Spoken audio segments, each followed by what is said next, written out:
The Muscogee County Sheriff's Office set to move into their new administrative building by the end of this year. WRBL's Hannah James got an exclusive walkthrough of that new building and files this report. This building will be a landmark for the history of the Office of Sheriff. After discussions and the purchase of the new administrative building for the Muscogee County Sheriff's Office in 2022, WRBL is now getting the first look inside.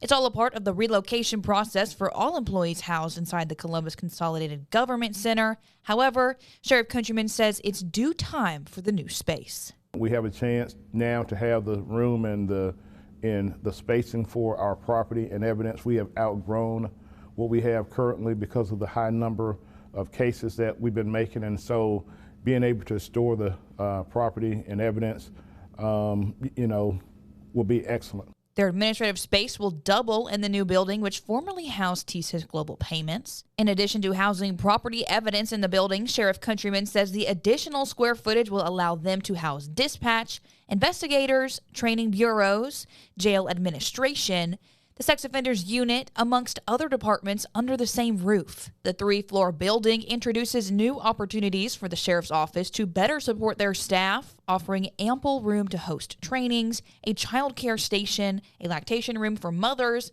a health food market, and much more. Because that is one thing that I believe in wholeheartedly, is taking care of those who take care of you.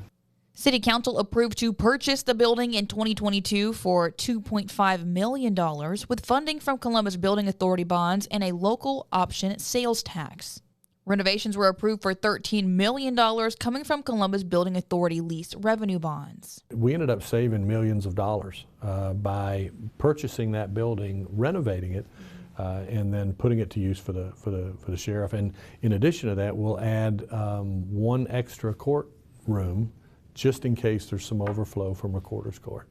The location is also optimal, creating what both the mayor and the sheriff describe as a public safety quad. This is great because we have the public safety building for Columbus Police Department, Fire, EMS in the coroner's office. We can walk from here and go next door there, or they can walk over here and see us. We have the jail.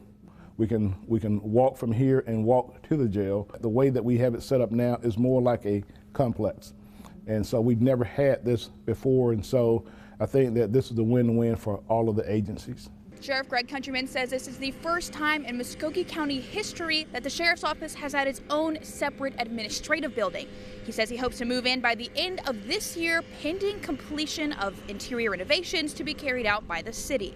Reporting from Columbus, I'm Hannah James, WRBL News 3, on your side.